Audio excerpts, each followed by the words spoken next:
1시 40분 기자회견 시작하도록 하겠습니다. 20대 대선 여론조사 조작 관련 윤석열 대통령 부부 및 정치브로커 명태균에 대한 공직선거법 위반 혐의 검찰 고발 기자회견을 시작하도록 하겠습니다. 안녕하십니까. 저는 대한민국을 더욱 민주적이고 정의로운 사회로 만들기 위해 검찰 사법개혁 분야에서 노력하고 있는 시민단체 사법정의 바로세우기 시민행동 상임대표 김한매입니다. 지금 온 나라가 정치브로커 한 명의 계속되는 혼란스러운 상황으로 인해서 국민들이 크게 동의하고 있고, 여러 가지 사안 중에서 지난 20대 대선에 여론조사와 관련돼서 조작된 정황이 나오면서 윤석열 대통령의 대선 당선의 정당성이 크게 흔들리고 있습니다. 금일 저희 단체에서는 20대 대선 과정에서 벌어진 여론조작 정황 관련돼서 윤석열 대통령 부부 및 명태균을 공직선거법 위반 혐의로 검찰에 고발합니다. 먼저 기자회견 낭독 이후에 질문 받고 그렇게 마치도록 하겠습니다. 그러면 지금으로부터 20대 대선 여론조사 조작 관련 윤석열 대통령 부부 및 정치브로커 명태균에 대한 공직선거법 위반 혐의 검찰 고발 기자회견문을 낭독하도록 하겠습니다. 기자회견문. 윤석열 후보는 조작된 여론조사로 당선된 것인가? 그렇다면 국민의힘 대선 경선과 20대 대선은 무효이다. 눈먼 무사를 대통령 만들기 위해 안진뱅이 주술사와 정치브로커 명태균이 벌인 대국민 사기극 즉각 수사하라. 미래한국연구소의 회장 직함을 가진 정치브로커 명태균은 윤석열 전 검찰총장의 퇴임 직후부터 대통령으로 당선될 때까지 대선 출마, 경선 승리, 그리고 대통령 당선에 이르는 대선 과정 내내 무려 80여 차례에 걸쳐 3억 7천만 원 상당의 여론조사를 자신의 비용으로 실시했습니다. 언론을 통해 공개되지 않았던 비공표 여론조사 깜깜이 기간 포함 결과도 윤석열 후보에게 전달했습니다. 명태균은 과거에도 여러 차례 여론조사를 조작해 처벌받은 이력이 있습니다. 명태균은 대선 1년 전부터 여러 언론사와 함께 50차례 여론조사를 실시했는데 50차례의 공표조사는 모두 PNR, People Network Research라는 ARS 조사업체가 맡았습니다. 이 조사에서 윤석열 후보는 50번의 조사 중 무려 49번 1위를 차지했습니다. 당시 PNR 조사는 윤석열 1위 여론조사 돌연 중단, 여지지자 항의 전화 쏟아졌다라는 제목의 기사를 통해 PNR 조사에 의문을 제기할 정도였습니다. 언론에 공개된 명태균과 강혜경 씨와의 통화 음성 파일에 따르면 명태균은 대선 막바지였던 2022년 2월 28일 강혜경 씨에게 여론조사를 언급하며 맨날 윤석열이 한테 보고해줘야 돼라고 말합니다. 2022년 3월 2일에는 강혜경 씨에게 전화해 또 다른 여론조사를 언급하며 윤석열이가 좀 달라고 그러네 라고 했고, 다음 날인 2022년 3월 3일에는 오늘 다 여론조사 결과지 뽑아줘야 돼요. 윤석열 총장이 문자가 왔네 라고 말하여 윤석열 후보와 자신이 여론조사와 관련하여 직접 소통한다고 밝혔습니다.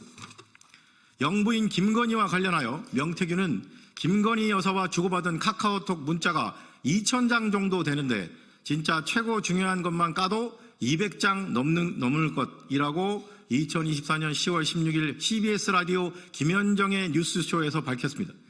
명태균은 2024년 10월 15일 페이스북에 철없는 떠드는 우리 오빠 용서해 주세요라는 내용이 담긴 김 여사와 주고받은 카카오톡 메시지를 올렸는데 이런 카카오톡 대화 캡처본이 2,000페이지 넘게 있다고 밝혔습니다.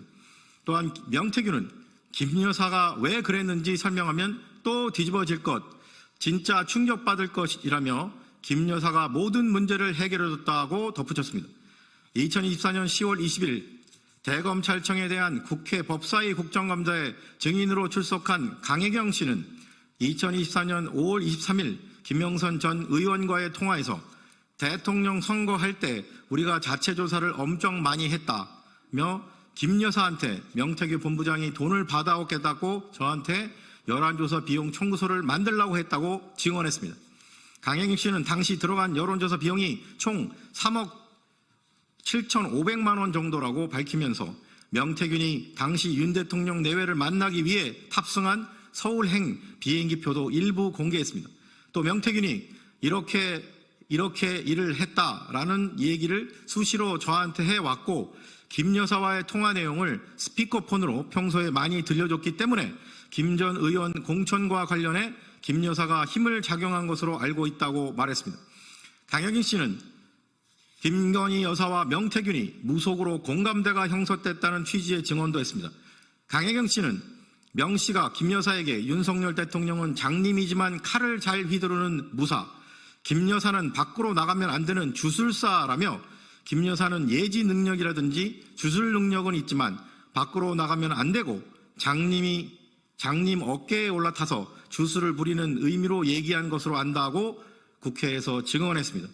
결국 명태균은 자신이 실질적으로 운영하던 미래항공연구소를 통해 반복적으로 여론조사 데이터를 손보면서 고의적으로 윤석열 후보가 당내 경선은 물론 대선 본선에서 당선되도록 유리하게 왜곡된 여론조사를 만든 것입니다.